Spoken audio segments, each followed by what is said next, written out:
नमस्कार साथियों, मैं सुशील अवस्थी राजन और हमारे साथ हैं आपके चिर परिचित, हमारे मित्र भी, आपके भी चिर परिचित मित्र अमित पांडे जी, नेताजी सुभाष संगठन के राष्ट्रीय अध्यक्ष। और हम लोगों की चर्चा में अधिकतर समय आप ही रहे हैं, आप ही के साथ चर्चा हुई।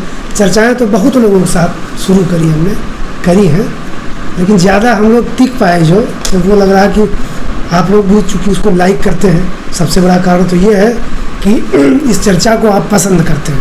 गलत कह रहे हैं, ये सबसे बड़ी वजह है। और नहीं तो कोई भी हो सकता था, जिसको आप पसंद करते वो लोग होते। और हमारी आज भी हम लोग कोशिश है, कुछ नए लोग पार्टिसिपेट करना चाहते हैं, हम लोग चर्चा में जुड़ना चाहते हैं या अपना वीडियो रिकॉर्डेड मैसेज भी देना चाहते हैं, तो हम एडिटिंग में उनके उस मैसेज को डाल के उसमें अपने वीडियो में मिला के तब ये भी कर सकते हैं। सामने भी अगर कोई आ सकता है तो 3 बैठ सकते हैं, तो उनकी जगह पर उस तरह की चीज़ें हो सकती है। खैर चलिए, तो आज हम लोग फिर शनिवार है और हम लोग फिर आपके समक्ष हैं, आप हमारे समक्ष हैं।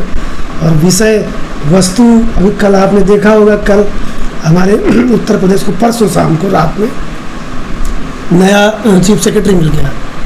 नया चीफ सेक्रेटरी मतलब एसपी गोयल, एसपीजी लोग कहते हैं उनको, एसपी शशि प्रकाश गोयल एसपीजी, तो उनको लोग शार्ट में एसपीजी कहते हैं।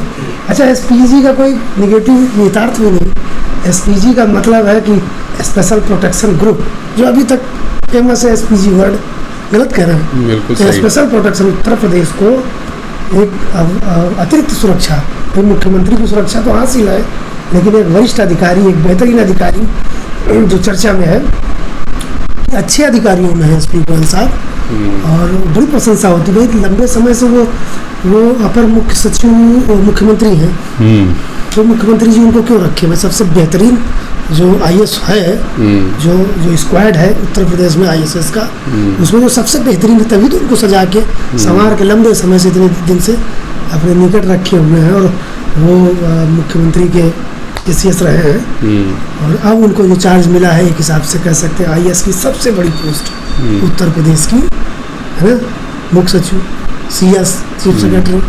तो हम तो मिले भी कल। आप वैसे जो सुशील भाई जो खबरें चल रही थी या जो सुनने को मिल रही थी, वो ये था कि काफ़ी समय तक मुख्यमंत्री कार्यालय जो है वो मनोज कुमार सिंह जी के यानी सेवा जो वृद्धि की भी प्रतीक्षा देर शाम तक होती रही। और यहाँ से जो भी विषय माननीय मुख्यमंत्री जी के यहाँ से गया था केंद्र में, वो भी मनोज कुमार सिंह जी के लिए काफ़ी उनकी तारीफ करते हुए उनके विषय में गया था। और ये था कि सभी लोग ये कयास लगा रहे थे कि उनकी भी जो है उसमें वृद्धि हो सकती है, सेवा विस्तार हो सकता है। लेकिन जो खबरें सुनने को आई कि भाई कुछ 1-2 मंत्रियों से उनकी जो है कुछ विशेष तनातनी थी, जिसके कारण शायद यह अवरोध आया और एसपी गोयल साहब को ये जो है मिला। लेकिन अच्छे अधिकारी हैं, अच्छा नाम है इनका। और सभी लोग ये उम्मीद कर रहे हैं कि अपना कार्यकाल बहुत अच्छा करेंगे और लोग यादगार कार्यकाल इनका होना चाहिए, क्योंकि एक अच्छा अनुभव इनको जो है प्रशासनिक अनुभव है, मुख्यमंत्री जी के साथ लंबे समय से हैं। तो हम लोग उम्मीद करते हैं सब लोग कि भाई एक अच्छा प्रदेश को जो है, जब देखिए जब चीफ सेक्रेटरी मुख्यमंत्री के साथ एक अच्छे तालमेल के साथ जब काम करता है, तो उसका जो रिजल्ट है वो दिखता है। और इनके बारे में तो तमाम बातें कही गई है। ज़्यादा क्या उनकी हम लोग चर्चा करें तो काम बोलेगा उनका, बिल्कुल काम से पता चलेगा। मैं कल मिला, आपने देखा होगा, बिल्कुल मेरे सोशल मीडिया के तमाम मित्रों ने देखा भी है कि मैं मिला। और जिस सहजता से एक्चुअल में देखा तो मैंने इनको लंबे समय से, क्योंकि हम भी बिल्डिंग तो एक ही है, आना जाना वही गेट जिससे ये आते जाते उसी गेट से हम लोग आते जाते, तो वही लॉबी, वही गलियारे, वही तो चलते फिरते गाहे बगाहे। अभी तक उनकी जो छवि थी उसमें कभी मेरा कोई संवाद नहीं था उनसे, मतलब फेस टू फेस कभी किसी तरह की कोई वार्तालाप, और बस इतना था, दुआ सलाम नमस्ते था। कि जैसे वो आ गए, हम उधर से निकल रहे हैं, वो सामने से आ गए, सामने पड़ गए तो हाथ जोड़ के प्रणाम नमस्ते दुआ सलाम। उसमें तो कुछ ऐसा नहीं कि कोई पहचान सके हमको, वो जान जाए, हम तो उनको जानते हैं क्योंकि भाई वो इस मुख्यमंत्री हैं, लेकिन वो हमको जानते हैं ये तो नहीं कह सकते थे। कल जब हम मिले और मैंने उनको कहा कि सर नए कार्यकाल की हमें उम्मीद है कि नज़ीर कायम करेगा आपका कार्यकाल, और मैं सुशील अवस्थी मैं ऐसे जैसे करने नहीं, मैं जानता हूँ आपको, मैं आपको जानता हूँ। तो मेरी समझ में क्योंकि मेरी कभी वार्तालाप मुलाकात इस तरह 1 to 1 कभी हुए नहीं, तो फिर नहीं समझ में। हो सकता है गेट से आते जाते गाहे बगाहे पिछले 6-7 साल से ये तो चल ही रहा है, तो हो सकता है कि चेहरा उनके जानकारी में रहा हो, पहचान में रहा हो, चेहरा रहा हो पहचान में, उस लिहाज से उन्होंने कहा हो कि मैं जानता हूँ आपको, तो बड़ी प्रसन्नता हुई, अच्छा लगता है। इतना बड़ा अधिकारी आपको कहे मैं आपको जानता हूँ, क्यों नहीं अच्छा लगे? मुझे तो बहुत अच्छा लगा। भले वो ये लग रहा था कि भाई हमको कहाँ ठीक से जानते, उसके बाद भी अच्छा लगा खैर। लेकिन असली तो परीक्षा होगी इनकी, जो हमारी समस्याएं हैं, जैसे $1 ट्रिलियन की इकोनॉमी उत्तर प्रदेश को बनाना, $1 ट्रिलियन, क्योंकि जो भारत सरकार का की जो मंशा है 5 ट्रिलियन, तो उत्तर प्रदेश उसमें कहता है, जब भी बोलता है उत्तर प्रदेश वाया मुख्यमंत्री, तो उत्तर प्रदेश मेरा यही कहता है कि उस $5 ट्रिलियन की इकोनॉमी में $1 ट्रिलियन का हमारा योगदान होगा उत्तर प्रदेश का। तो एक तो उनके सामने सबसे बड़ी चुनौती है कि कैसे उत्तर प्रदेश की इकोनॉमी को, जैसे 7-8 लाख करोड़ का बजट है हमारा, तो 10 लाख 12 लाख करोड़ तक पहुँचा ले जाएंगे अगर, तो करीब 1 ट्रिलियन हो जाएगा। तो 8 लाख है, 7 लाख 8 लाख हम लोग पहुँच गए हैं, तो 2-2.5-3 लाख करोड़ रुपए का जैसे बढ़ेगा तो हम 1 ट्रिलियन के आसपास पहुँच जाएगा। हमें लगता है संभव है इसी कार्यकाल में महाराज जी के हम $1 ट्रिलियन की इकोनॉमी होंगे, और दुनिया में 5 ट्रिलियन के साथ हो सकता है हम उस समय जर्मनी को पीछे छोड़ के, जब उत्तर प्रदेश 1 ट्रिलियन का योगदान दे रहा होगा, तब पूरा देश मिल के 4 ट्रिलियन का योगदान दे रहा होगा, और ये 4 और 1 + 1 हमारा मिलकर $5 ट्रिलियन होंगे, और वो $5 ट्रिलियन हमें दुनिया की तीसरी सबसे बड़ी इकोनॉमी बना डालेगा, ये हमें भरोसा है। लेकिन चीज़ें इतनी आसान भी नहीं है। देखिए, हमें लगता है कि जो सबसे ज़्यादा हमारे प्रदेश में जो भी अगर इकोनॉमी को बेहतर करना है, इन सब चीज़ों को लेके जो शासन में या मुख्यमंत्री जी की जो मंशा चल रही है, जो प्रचार प्रसार में दिख रहा है, वो रोजगार को लेके, यानी स्वरोजगार को लेके, सेल्फ एम्प्लॉयमेंट जो है, और उसमें जैसे अभी 30 और 31 को यहाँ पर एक इंदिरा गांधी प्रतिष्ठान में भी कार्यक्रम आयोजित हुआ, जिसमें मुख्यमंत्री युवा योजना जो उनकी है, जिसमें 5 लाख तक का सरकार जो है लोन दे रही है, और इंटरेस्ट फ्री लोन दे रही है, और 50,000 यानी करीब 10% की सब्सिडी है, और 42 यानी 6 महीने के बाद लगभग 42 इंस्टॉलमेंट में लोगों को इसको मैंने रीपेमेंट करना है। अच्छा, तो ये बहुत ही अच्छी एक स्कीम है, और हम समझते हैं कि जो उत्तर प्रदेश में यदि सबसे ज़्यादा अगर कोई ध्यान देने की ज़रूरत है, आज जब आप मुख्य सचिव जी की चर्चा कर रहे हैं, तो हम लोग इस चर्चा के माध्यम से उनसे यह निवेदन करेंगे कि यदि वो सबसे ज़्यादा उनको ध्यान जो देना चाहिए, वो रोजगार के क्षेत्र में ध्यान देना चाहिए, क्योंकि हम इकोनॉमी भी तभी अच्छी बन सकेंगे, और जब तक हमारे जो नौजवान हैं, जो बेरोजगार, जो एक बेरोजगारी है प्रदेश के अंदर में, उस पर जब तक एक बहुत यानी संस्थागत रूप से और बहुत मतलब कहते हैं कि बहुत गहरी मेहनत करनी पड़ेगी नीचे तक जाके, जितनी भी हमारी योजनाएं हैं उन सबको आपस में कोऑर्डिनेट कराना और उसका रिजल्ट लेना, क्योंकि खाली हमारे कार्यक्रम प्रचार प्रसार तक न रह जाएं। जो हमारे लाभार्थी हैं उनको मतलब पूरी तरह से सरकार को सपोर्ट करना पड़ेगा तब तक कि जब तक वो सफल ना हो जाएं।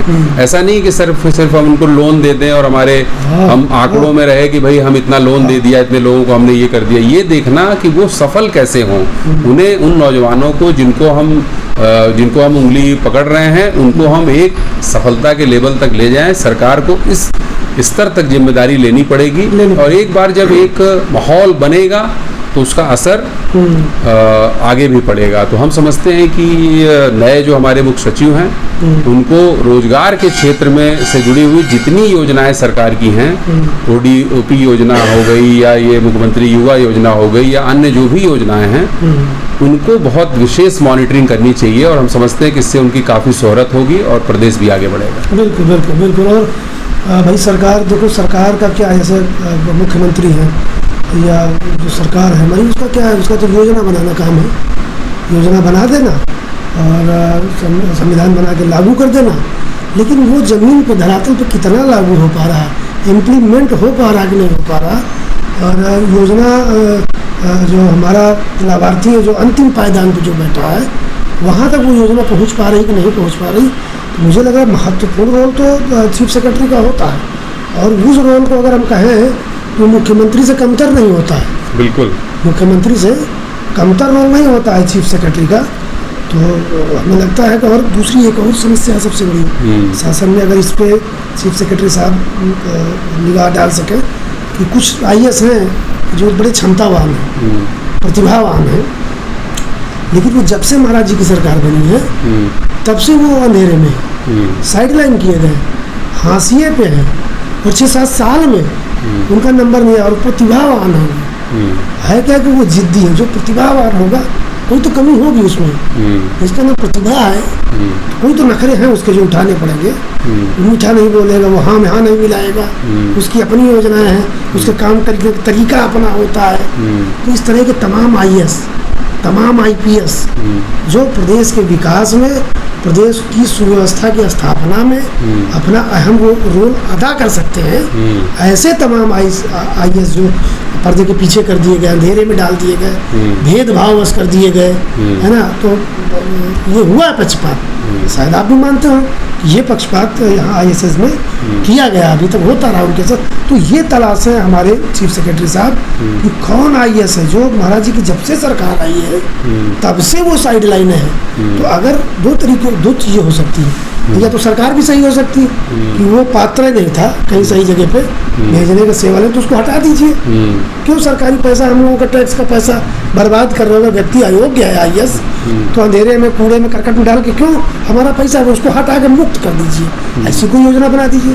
भाई नुकसान तो तब भी मेरा हो रहा है ना, कि अगर वो अपात्र, आप यही कहोगे कि वो अपात्र था इसलिए उसको नहीं लाया गया, तो अपात्र है तो उसको निकाल के बाहर कर दीजिए, और सुपात्र है भेदभाव पीछे किया गया। तो ये चीफ सेक्रेटरी का काम है कि चीफ सेक्रेटरी साहब उसे पता करें कि ऐसे कौन से अधिकारी हैं, उनकी लिस्ट पूरी मंगावें, और ऐसे IAS अधिकारियों को, और हाँ अगर लगे कि और ज़्यादा जानकारी, कागजी फाइलों से ऊपर की जानकारी चाहिए, तो मैं तो बैठा हूँ, मैं हूँ ना, मेरे से पूछिए, मैं बताऊंगा।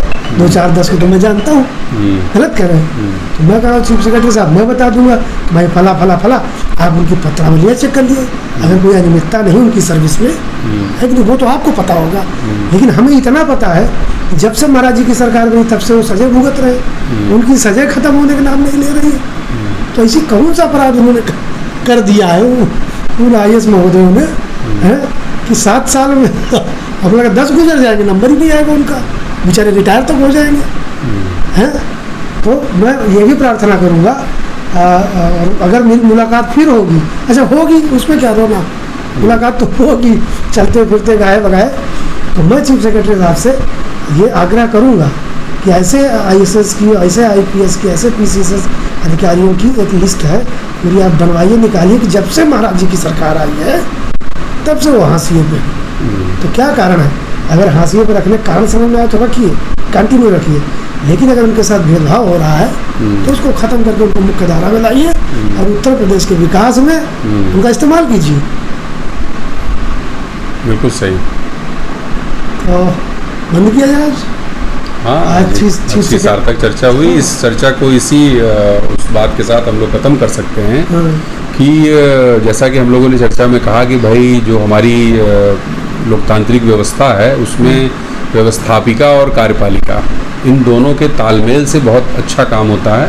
तो योजनाएं तो बहुत अच्छी अच्छी बनाई जा सकती हैं। बनाई गई हैं, बनाई जा सकती हैं, लेकिन जो भी वर्तमान में विशेष करके जो रोजगार से जुड़ी हुई जो योजनाएं हैं उन पे जो हमारे नए मुख्य सचिव जी हैं वो विशेष ध्यान दें, और वो विशेष ध्यान देंगे, इसी उम्मीद और आशा के साथ हम लोग आज का ये कार्यक्रम वो करते हैं, नेक्स्ट ख़त्म करते हैं। अगली चर्चा में हम लोग फिर आपसे बात करेंगे। तब तक के लिए नमस्कार, जय हिंद। जय भारत।